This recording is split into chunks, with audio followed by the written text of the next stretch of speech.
सो जिन्हें ये मेला लाया वो पंजाबी प्रचार वाली टीम है, पंजाब लोग पंजाबी लहर वाली और पिलाक वाली।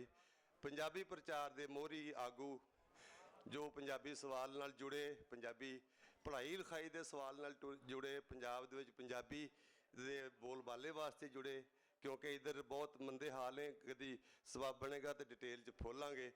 तो असां वेख रहे हैं कि हौली हौली सोशल मीडिया की वजह नाल भी पंजाबी की गल अगे टुरी है। तो अज इस पद्धर ते आए, पिछली बारी वो कहते ने धुखदी रही तो चढ़िया माघ विसाख भी ओसी, धुखदी रही तो मच भी पोसी। ये हुण तुसां धुखा छड़ी है तो अज तो मैनूं लगदा अज मच गई है, थोड़ा जिहा भांबड़ बन गया तो गल वध गई है। तो जिन्हें ये गल वधाई है, जिन्हें रौनक लाई है, पंजाबी प्रचार के इस कानफ्रेंस के कन्वीनर जनाब मानयोग अहमद रज़ा वट्टू, उन्होंने मैं कहांगा कि वो वैलकम के स्वागत के 4 बोल साडे नाल सांझे करन। तुहाडे सारिआं दीआं ताड़ियां च मानयोग अहमद रज़ा वट्टू जी। मैं पंजाबी पंजाब दे रहण वाला सदा खैर पंजाबी दी मंगदा हाँ। कहण नूं एक शेर है, लेकिन इस दे अंदर पूरा पंजाब और अज दे पंजाब दा दुखांत समोया होया है। सायर जी जिवें गल कर रहे सी, अगर मैं उंज ही गल करां कि तुसीं भी ये देखना है कि ये तो अपने जिहड़े इशूज़ हैं, जिहड़े वड्डे मसले हैं, इत्थे कोई बहुत ज़्यादा हैं, तो उन्होंने ही इस कानफ्रेंस के अंदर डिस्क्राइब किया जाएगा। सो इस कानफ्रेंस के अंदर डेफिनेटली इशूज़ हैं, लेकिन उन्होंने नाल नाल कुछ इस कानफ्रेंस के अंदर होर कल्चर एक्टिविटीज़ भी हैं। सो 3 दिन का जिहड़ा मेला है असी लाया है, इस दे अंदर उस शेर नूं लैके कि पंजाब मैं पंजाबी पंजाब दे रहण वाला सदा खैर पंजाबी दी मंगदा हाँ। हुण पंजाब दी खैर असी क्यों मंगदे हाँ? अज अगर असी पंजाब नूं देखीए तो पंजाब कोल की है, अगर असी कल दा पंजाब देखते हैं तो कल दे पंजाब कोल की सी? जमीन आसमान का फर्क है। सच कहते हैं कि जिथे जिहड़ी कौम दे कोल अपनियां राजधानियां नहीं होंदियां, जिहड़ी कौम कोल अपने फैसले करन दीयां ताकतां नहीं होंदियां, उन्हां नाल इंज ही हुंदा है। साडे वास्ते लाहौर दे अंदर पंजाब दे अंदर साह लैना औखा हो गया है। वो धरती जिहड़ी कदे 7 दरियावां दी सी, जिथे इत्थे दरख्तां दीयां कतारां, इत्थे बागां दे जिहड़े शहर सन वो मशहूर सन, अज दुनिया के मोस्ट पोलूटेड जिहड़े शहर हैं वो साडे इत्थों दे शहर हैं। सोचना पेगा कि कल्ला पंजाबी मुद्दा है या उस दे हट के होर भी नाल मुद्दे हैं, और दूजे मुद्दे जिहड़े हैं वो पंजाबी दा घाट करके किवें अगे वधे। जिस कौम नूं सुरत ना होवे, जिस कौम नूं कोई सोच ना आण दित्ती जावे, उस कौम दा यही हाल हुंदा है। पंजाबियों तो बोली खोई, बोली दे नाल ही सोच खो लई, तारीख खो लई, और अज असी रट्टू तोते जैसी फिरदे हां। जे कोई 2-4 जी उनके अंदर कोई सुरत संभाल के अगे चलते हैं तो उन्होंने वास्ते इत्थे चलना ही औखा है। अज जिथे मैं खड़ा हाँ, मेरी टीम जिथे खड़ी है पिछले 3-4 महीनों के अंदर, अगर वो सारी दास्तान तुहानूं दसीए तो शायद तुसीं मायूसी दे नाल घरां दे विच बह जाओ कि इन्ने औखे काम पंजाब दे अंदर। एक इदारा बचदा है आ जाके, वो पिलाक है। पिलाक दी मैडम बीनश फातिमा शाही बैठे हैं। मैं इसलिए नहीं कह रही कि मेरे सामने बैठे हैं, इन्हां दा फेस पॉजिटिव है, इन्हां ने मैनूं पॉजिटिविटी इन्हां दे अंदर नज़र आई।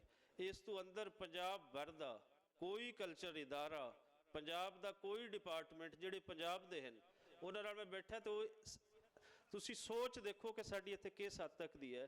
कहंदे ने कि पंजाबी दा करके करना की है, क्यों तुसीं लगे हो, इहदा की फायदा है? तो सर इत्थे तो फायदे दियां यह हैं कि पंजाब पंजाबी तो हट के फायदे हैं, और असी सारे फायदे जिहड़े हैं पंजाब पंजाबी दे नाल जोड़ने हैं। और ये वास्ते एक लंबी हिम्मत और हौसले की जिहड़ी है वो सानू लोड़ है, और साडा हिम्मत और हौसला तुसीं सारे लोग जिहड़े बैठे हो।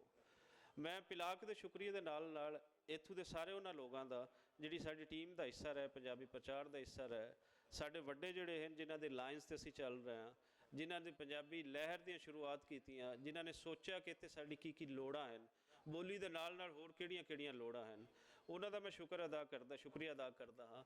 फिर खासकर जिहड़े साडे इत्थे प्राहुणे आए हैं, मैं उहदे अंदर अशोक बोरा साहब बैठे हैं, हरदेव सिंह जी बैठे हैं, दर्जना नाम हैं। ਇਹਦੇ ਅੰਦਰ डॉक्टर सुरिंदर साहब बैठे हैं। डॉक्टर सुरिंदर साहब के बारे में दसदा जावां कि जो कॉन्फ्रेंस का असीं स्टार्ट किया सी तो उहदे नाल मेरे जिहड़े 2-4 लोग खड़े सन, उन्हां दे विच अशोक बोरा साहब और डॉक्टर सुरिंदर गिल जी उन्हां दे विच शामिल हैं। ਫਿਰ ਇੱਕ ਲੰਬੀ ਟੀਮ ਜਿਹੜੀ ਹੈ ਉਹ ਬਣਦੀ ਜਾ ਰਹੀ ਹੈ। ਇਸ ਵੇਲੇ ਸਾਰੇ ਦੋਸਤ, ਸਾਰੀਆਂ ਮੇਰੀਆਂ ਭੈਣਾਂ, ਮੇਰੀਆਂ ਮਾਵਾਂ, ਜਿਵੇਂ ਤੁਸੀਂ ਆਏ ਹੋ, ਸਾਡੇ ਵਾਸਤੇ ਬੜੇ ਮਾਣ ਦੀ ਗੱਲ ਹੈ। ਅਗਰ ਮੈਂ ਇੱਕ ਸਾਈਡ ਤੋਂ ਸ਼ੁਰੂ ਕਰਾਂ ਤੇ ਸੁਖਦੇਵ ਸਿੰਘ, ਗੁਰਚਰਨ ਕੌਰ ਜੀ ਜਿਵੇਂ ਬੈਠੇ ਨੇ, ਉਹਨਾਂ ਦੇ ਅੱਗੇ ਜਸਵੰਤ ਸਿੰਘ ਜ਼ਫਰ ਸਾਹਿਬ, ਉਹ ਸਾਡੇ, ਅਸੀਂ ਅਗਰ ਪੰਜਾਬੀ ਲਿਟਰੇਚਰ ਦੇ ਅੰਦਰ, ਪੰਜਾਬੀ ਸ਼ਾਇਰੀ ਦੇ ਅੰਦਰ ਅਗਰ ਅਸੀਂ ਆਪਣੇ ਵੱਡੇ ਮੰਨਦੇ ਹਾਂ ਤਾਂ ਉਹਨਾਂ ਦੇ ਵਿੱਚ ਇੱਕ ਵੱਡਾ ਨਾਮ ਜਸਵੰਤ ਸਿੰਘ ਜ਼ਫਰ ਦਾ। ਮਲਕੀਤ ਰੋਣੀ ਸਾਹਿਬ ਬੈਠੇ ਹਨ, ਜਿਨ੍ਹਾਂ ਨੂੰ ਅਸੀਂ ਸਕਰੀਨ ਤੇ ਦੇਖ ਦੇਖ ਕੇ ਅਸੀਂ ਸਿੱਖਿਆ ਵੀ ਹੈ ਕਿ ਪੰਜਾਬੀ ਡਾਇਲੌਗ ਕਿਵੇਂ ਬੋਲਦਾ ਹੈ ਔਰ ਪੰਜਾਬ ਦਾ ਇੱਕ ਪੰਜਾਬੀ ਦਾ ਸੁਭਾਅ ਕਿਵੇਂ ਹੈ, ਉਹ ਮਲਕੀਤ ਰੋਣੀ ਸਾਹਿਬ ਦੇ ਅੰਦਰੋਂ ਨਜ਼ਰ ਆਉਂਦਾ ਹੈ। ਫਿਰ ਗੁਰਪ੍ਰੀਤ ਕੌਰ ਬੰਗੂ ਜੀ, ਇਹਨਾਂ ਦਾ ਤਾਂ ਜਦੋਂ ਅਸੀਂ ਨਾਂ ਲੈਂਦੇ ਹਾਂ ਤਾਂ ਨਾਲ ਮਾਂ ਜੀ ਦਾ ਸ਼ਬਦ ਜਿਹੜਾ ਹੈ ਨਾ ਉਹ ਨਿਕਲ ਆਉਂਦਾ ਹੈ। ਇਸੇ ਤਰੀਕੇ ਨਾਲ ਹੁਣ ਪਿੱਛੇ ਬਲ ਸਿੱਧੂ ਸਾਹਿਬ ਜੀ ਬੈਠੇ ਹਨ, ਸਾਰੇ ਦੋਸਤ ਬੈਠੇ ਨੇ ਜਿੰਨੇ ਤੁਸੀਂ ਆਏ ਹੋ, ਮਨਜੀਤ ਕੌਰ ਜੀ ਹੋਰੀ ਆਏ ਨੇ, ਜਿੱਥੇ ਜਿੱਥੇ ਤੱਕ ਪਿੱਛੇ ਨਜ਼ਰ ਜਾਂਦੀ, ਸਤੀ ਪਬਲਾ ਜੀ ਹੋਰੀ, ਜਤਿੰਦਰ ਤੂਰ ਜੀ ਹੋਰੀ, ਜਸਪਾਲ ਸਿੰਘ ਹੋਰੀ, ਤੇ ਇੱਧਰ ਮੇਰੇ ਆਪਣੇ ਹੋਰ ਅੱਗੇ ਮਿੱਤਰ ਜਿਹੜੇ ਸਾਰੇ ਬੈਠੇ ਹਨ, ਗੁਰਪ੍ਰੀਤ ਹੋਰੀ ਬੈਠੇ ਹਨ। ਗੁਰਪ੍ਰੀਤ ਬਠਿੰਡਾ ਦੁਨੀਆ ਦਾ ਵਰਲਡ ਫੇਮਸ ਆਰਟਿਸਟ ਹੈ, ਪੇਂਟਰ ਹੈ, ਇਹਨਾਂ ਨੇ ਜੋ ਪੇਂਟ ਕੀਤਾ ਹੈ ਸਾਡਾ ਫਖਰ ਹੈ ਜੀ ਜੀ। ਅੱਗੇ ਆਈਏ ਸੁਨੈਨੀ ਸ਼ਰਮਾ ਜੀ ਹੋਰੀ, ਅੱਗੇ ਨਾਲ ਕਸ਼ਮੀਰ ਕੌਰ ਜੀ ਹੋਰੀ, ਸੀਮਾ ਜੀ ਹੋਰੀ, ਤੇ ਸਾਰੇ ਇਹ ਲੋਕ ਹਨ, ਮਤਲਬ ਇੱਕ ਇੱਕ ਦਾ ਨਾਮ ਲਈਏ, ਸਵਰਨ ਸਿੰਘ ਟਹਿਣਾ ਸਾਹਿਬ ਹਨ, ਹਰਮਨ ਥਿੰਦ ਹਨ, ਅੱਗੇ ਖੰਨਾ ਸਾਹਿਬ ਬੈਠੇ ਨੇ, ਪਿੱਛੇ ਸਾਰੀ ਇੱਕ ਲੰਬੀ ਰੋ ਜਿਹੜੀ ਹੈ ਨਾ, ਇਹ ਜਿਹੜੀ ਸੋਢੀ ਸਾਹਿਬ ਬੈਠੇ ਨੇ।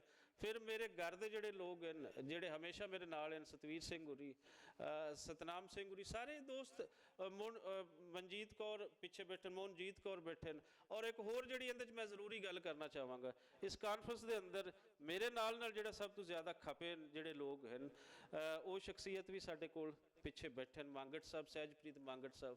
ਸਰ ਸਲੂਟ ਹੈ ਤੁਹਾਨੂੰ, ਤੁਸੀਂ ਜਿਵੇਂ ਖਪੇ ਔਰ ਵੀਜ਼ਿਆਂ ਦੇ ਵਿੱਚ ਤੁਸੀਂ ਜਿਤਨੀ ਤੁਸੀਂ ਟੈਨਸ਼ਨ ਲਈ, ਉਹਦੇ ਵਿੱਚ ਦੋ ਨਾਮ ਜ਼ਰੂਰ ਲਵਾਂਗਾ, ਮਲਕੀਤ ਰੋਣੀ ਸਾਹਿਬ ਔਰ ਤੁਹਾਡਾ ਹਮੇਸ਼ਾ ਯਾਦ ਰਹੇਗਾ ਕਿ ਤੁਸੀਂ ਬਹੁਤ ਯਤਨ ਕੀਤੇ ਇਹਦੇ 'ਚ। ਗੁਰਮੈਲ ਕੌਰ ਜੀ ਹੋਰੀ ਬੈਠੇ, ਮੋਹਨਜੀਤ ਕੌਰ ਬਸਰਾ ਜੀ, ਮਤਲਬ ਜਿਤਨੇ ਵੀ ਮਹਿਮਾਨ ਸਾਡੇ ਕੋਲ ਪਿੱਛੇ ਬੈਠੇ ਨੇ, ਸੁਰਿੰਦਰ ਸਿੰਘ ਹੋਰੀ ਬੈਠੇ ਨੇ, ਖਾਲਿਦ ਸਾਹਿਬ ਬੈਠੇ ਨੇ, ਮਤਲਬ ਕੋਈ ਰਹਿ ਨਾ ਜਾਵੇ, ਇਹ ਉਹ ਸਾਰੇ ਲੋਕ ਹਨ। ਵੀਰ ਸਿੰਘ ਜੀ ਹੋਰੀ ਸਾਡੇ ਪੰਜਾਬ ਦੇ ਵੱਡੇ ਸਿੰਗਰ ਹਨ, ਤੇ ਇਹਨਾਂ ਤੁਸੀਂ ਸਾਡਾ ਮਾਣ ਹੋ।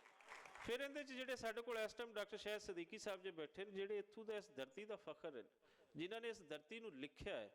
ਇਸੇ ਤਰੀਕੇ ਨਾਲ 3 ਦਿਨ ਦੀ ਕਾਨਫਰੰਸ ਦੇ ਅੰਦਰ ਹੋਰ ਬੜੇ ਚਿਹਰੇ ਆਉਣਗੇ। ਸੋ ਇਹਨਾਂ ਚਿਹਰਿਆਂ ਨੇ ਸਾਰਿਆਂ ਨੇ ਰਲ ਕੇ, ਤੇ ਅਸੀਂ ਖੱਟਣਾ ਕੀ ਹੈ, ਸਵਾਲ ਇਹ ਪੈਦਾ ਹੁੰਦਾ ਹੈ। ਖੱਟਣਾ ਅਸੀਂ ਇੱਥੋਂ ਪੰਜਾਬ ਔਰ ਪੰਜਾਬੀ ਹੈ, ਪੰਜਾਬੀ ਸਾਨੂੰ ਮਿਲੇਗੀ ਤੇ ਪੰਜਾਬ ਸਾਨੂੰ ਮਿਲੇਗਾ। ਅਦਰਵਾਈਜ਼ ਪੰਜਾਬ ਦਾ ਜੋ ਬੁਰਾ ਹਾਲ ਹੈ, ਇਹ ਉਹੀ ਬੁੱਲੇ ਸ਼ਾਹ ਦੀ ਲਾਈਨ ਹੈ ਕਿ ਦਰ ਖੁੱਲਾ ਹਸ਼ਰ ਅਜ਼ਾਬ ਦਾ, ਬੁਰਾ ਹਾਲ ਹੋਇਆ ਪੰਜਾਬ ਦਾ। ਤੇ ਇਸ ਵੇਲੇ ਬੁਰਾ ਹਾਲ ਹੈ, ਅਸੀਂ ਸੋਚਣਾ ਹੈ ਕਿ ਹਾਲ ਕਿਵੇਂ ਚੰਗਾ ਹੋ ਸਕਦਾ ਹੈ। ਇੱਕ ਇੱਕ ਜੀ ਦਾ ਸ਼ੁਕਰੀਆ। ਆਰਗੇਨਾਈਜ਼ਰ ਜਿਹੜੇ ਹਨ, ਯਕੀਨਨ ਇਹਨਾਂ ਦੀ ਜੌਬ ਬੜੀ ਟਫ ਹੈ। ਐਡੀਟੋਰੀਅਲ ਬੋਰਡ ਨੇ ਆਪਣਾ ਕੰਮ ਕਰਕੇ ਦਿਖਾਇਆ, ਮੁਸ਼ਕਲ ਔਖ ਸੀ, ਲੇਕਿਨ ਇਸ ਨੂੰ ਅਸੀਂ ਸੌਖ ਪੈਦਾ ਕਰਨੀ ਹੈ। ਅਸੀਂ ਕਾਰਪੋਰੇਟ ਕਲਚਰ ਦੇ ਅੰਦਰ ਵੀ ਆਪਣੀ ਸਪੇਸ ਬਣਾਉਣੀ ਹੈ, ਅਸੀਂ ਸਰਕਾਰਾਂ ਦੇ ਅੰਦਰ ਵੀ ਆਪਣੀ ਸਪੇਸ ਬਣਾਉਣੀ ਹੈ। ਔਰ ਇੱਕ ਵਾਰੀ ਹੋਰ ਪਿਲਾਕ ਦੀ ਟੀਮ ਦਾ ਸਾਰੀ ਦਾ ਸ਼ੁਕਰੀਆ ਕਿ ਜਦੋਂ ਵੀ ਮਾਯੂਸੀ ਹੁੰਦੀ ਸੀ ਗਵਰਨਮੈਂਟ ਦੇ ਬਾਕੀ ਅਦਾਰਿਆਂ ਵੱਲੋਂ, ਤੇ ਇਹਨਾਂ ਕੋਲ ਬੈਠ ਕੇ ਤੇ ਉਹ ਸਾਰਾ ਕੁਝ ਸਾਨੂੰ ਹੱਲ ਹੋ ਜਾਂਦਾ ਸੀ। ਬਹੁਤ ਸ਼ੁਕਰੀਆ।